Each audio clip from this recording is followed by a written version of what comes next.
Kenaikan harga BBM berimbas pada industri pengiriman logistik. Sejumlah perusahaan jasa pengiriman pun menaikkan tarif layanannya.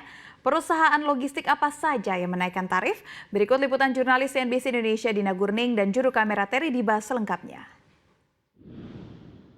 Berdampak pada harga komoditas saja. Kenaikan harga BBM, terutama BBM bersubsidi jenis Pertalite sebesar 30%, nyatanya berdampak juga pada layanan jasa perusahaan logistik atau ekspedisi. Seperti yang kita ketahui, jasa ekspedisi yang sering digunakan oleh masyarakat seperti misalnya JNE, JNT, Tiki hingga Antaraja ada rencana untuk menaikkan harga layanannya. Namun kalau kita lihat dari pernyataan resmi masing-masing manajemen, baru dari PT Tri Adi Bersama atau yang lebih sering disebut dengan Antar Aja saja yang memutuskan untuk menaikkan ongkos kirim di Lokapasar atau di marketplace begitu.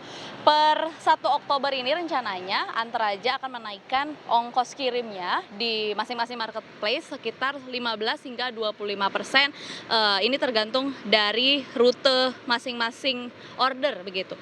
Dan memang dari manajemen Antar Aja juga memberikan keterangan bahwa mereka akan menaikkan harga tarif ini berbarengan dengan upaya efisiensi dan juga sistem teknologi. Kemudian kalau kita melihat keterangan dari perusahaan logistik atau layanan yang lain, misalnya seperti PT Citra Fantitipan Kilat atau yang lebih sering disebut dengan Tiki, kemudian PT Tiki Jalur Nugraha Eka Kurir atau yang lebih sering disebut dengan JNE, dan juga yang lain ini memang masih belum ada rencana untuk menaikkan ongkos kirim atau harga layanan pengiriman masing-masing barang dan juga jasa. Padahal Asosiasi Perusahaan Jasa Pengiriman Ekspres, Pos dan Logistik Indonesia atau yang lebih dikenal dengan Asperindo ini telah menerbitkan imbauan resmi agar masing-masing perusahaan logistik ini bisa menaikkan tarif layanannya minimal sebesar 25%, mengingat kenaikan harga BBM bersubsidi ini adalah sebesar 30%. Lalu lantas bagaimana pendapat sejumlah masyarakat terhadap rencana kenaikan tarif dari ongkos kirim ini? Berikut keterangan dari sejumlah masyarakat.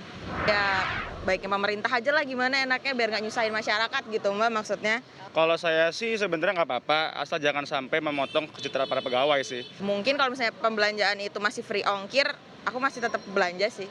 Tapi kalau udah nggak free ongkir, agak sulit. Agak berat ya? Tapi beruntung aku di Jakarta ya, jadi masih murah. Ini teman-teman kita yang di luar Jawa, kayak aku pernah ngirim ke Lampung, itu mahal banget. 54.000 satu kali kirim. Kata bagaimanapun itu kayak jadi kayak kebutuhan primer sih sekarang ya.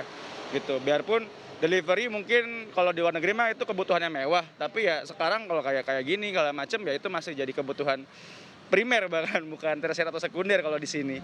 Ya pemirsa, kita akan lihat per 1 Oktober ini seberapa jauh kenaikan ongkos kirim yang akan diberlakukan oleh sejumlah perusahaan logistik atau jasa pengiriman dan apakah akan berpengaruh pada daya beli masyarakat yang menggunakan jasa-jasa kirim tersebut. Mari kita pantau terus, namun sementara demikian informasi yang bisa kami sampaikan, tim liputan CNBC Indonesia.